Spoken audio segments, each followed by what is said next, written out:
and I feel like someone is holding me there, and I start to really get scared. And then all these flashes of all the stories I just told you about feeling abandoned and not having conditional love and people leaving my life and stepping out of it starts to flash through my head. And then I start to feel, this is it. This is where I die. Something is about to kill me. I am going to die here on this spot.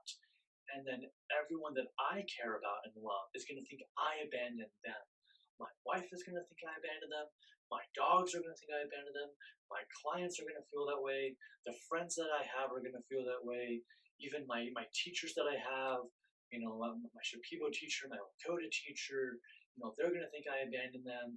And I was like, I have so many hopes and dreams.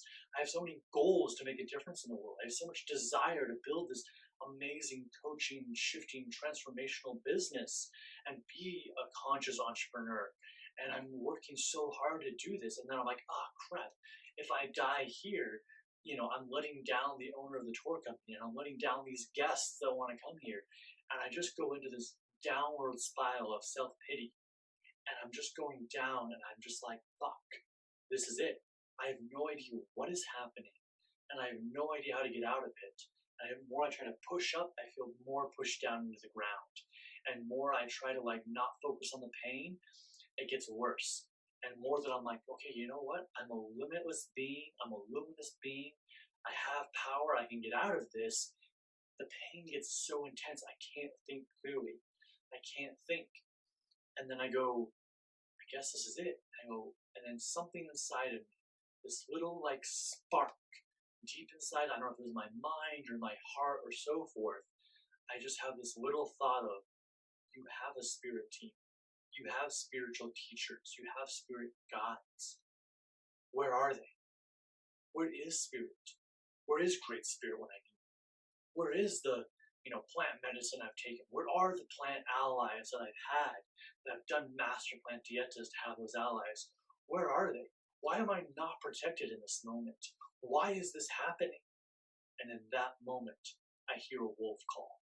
I hear a howl coming through very distinctly, and I can tell it's not in my ears, it's inside of me, and it's howling.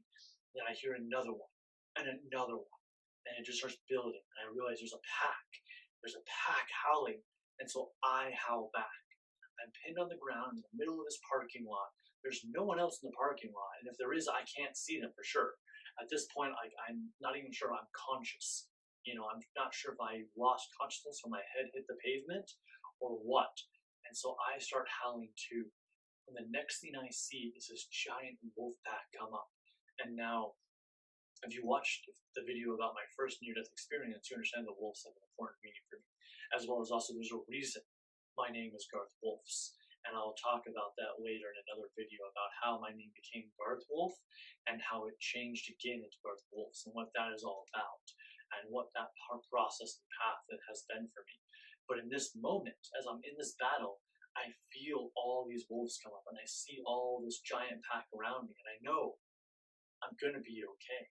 And then I'm like, I also know that I have Shaman Nick Stark, who was my first teacher, and he's passed on the other side. I know that he can be called upon too. And so then I start singing. I start singing one of the songs he taught me. And I start singing, Dum Bakaraka Shombaya. And I started singing the song. And I would start to sing the song, and then I would howl. And I'd sing the song, and I would howl. And then suddenly I see Nick's energy come up with the wolf pack. And then I suddenly see Arco-Iris, this rainbow spirit, this rainbow entity, this rainbow shaman. I don't know quite how to explain who Arco-Iris is, but I see this rainbow being show up, And then I suddenly see White Buffalo Woman. She appears in all of her glory. And the white bison that is next to her, this white buffalo, walks up with her as well, and which is also another being that has shown up for me before, that I've worked with White Buffalo Woman, and I've worked with this white bison, this wind bison, if you will, that can fly, float, and has a lot to do with Waira, which is the Quechuan word for wind. And so I realized I have the wind elemental with me, and I have the bison spirit with me, and I have White Buffalo Woman, and I have the wolf pack, and I have Arco-Iris with me.